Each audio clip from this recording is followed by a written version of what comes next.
வாழ்க வளமுடன்.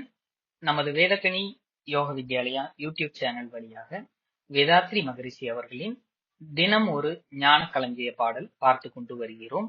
இன்று பாடல் எண் 287. அமைதிக்கு தொண்டாற்ற ஆர்வமுடன் வாரீர்.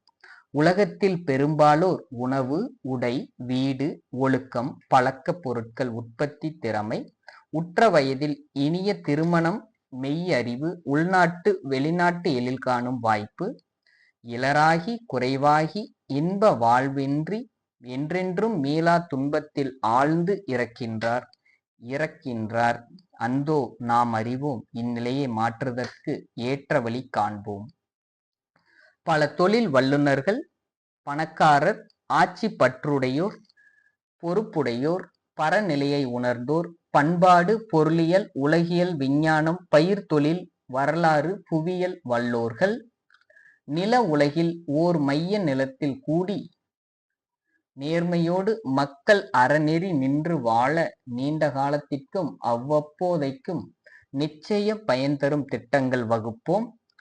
ஓர் உலக ஆட்சியினால் உலக போர் ஒழிய உயர் ஒழுக்க முறைகள் மூலம் குழந்தைகளை வளர்க்க ஒத்த நலத்திட்டத்தால் எழுத்து, தொழில், ஒழுக்கம், உண்மை நிலை இவை அறிவில் செயலில் ஊற்றாக்கி பார் முழுவதும் பொருள் துறையில் சமநீதி காண பல நாடும் ஒன்றிணைந்த உற்பத்தி காண்போம்.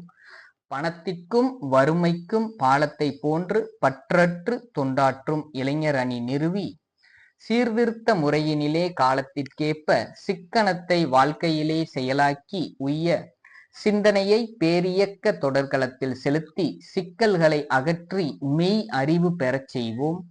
நேர்வழியில் விஞ்ஞானம் ஆக்கத்துறைக்கே நீடித்து பயனாக உலக விரிவாக நில உலகில் பல அரசும் கூடி ஒப்புக்கொள்ள நிலையான உயர்கரத்தை பறிப்பிடுவோம் வாரீர். அனைவருக்கும் வாழ்க வளமுடன். இதுவரையில் நாம் அறிஞர்கள் கடமை என்னும் தலைப்பிலான வேதாத்ரி மகரிஷி அவர்களின் ஞான களஞ்சிய பாடல்களை கேட்டோம். நாளை முதல் அடுத்த தலைப்பில் சந்திப்போம். நன்றி. வாழ்க வளமுடன்.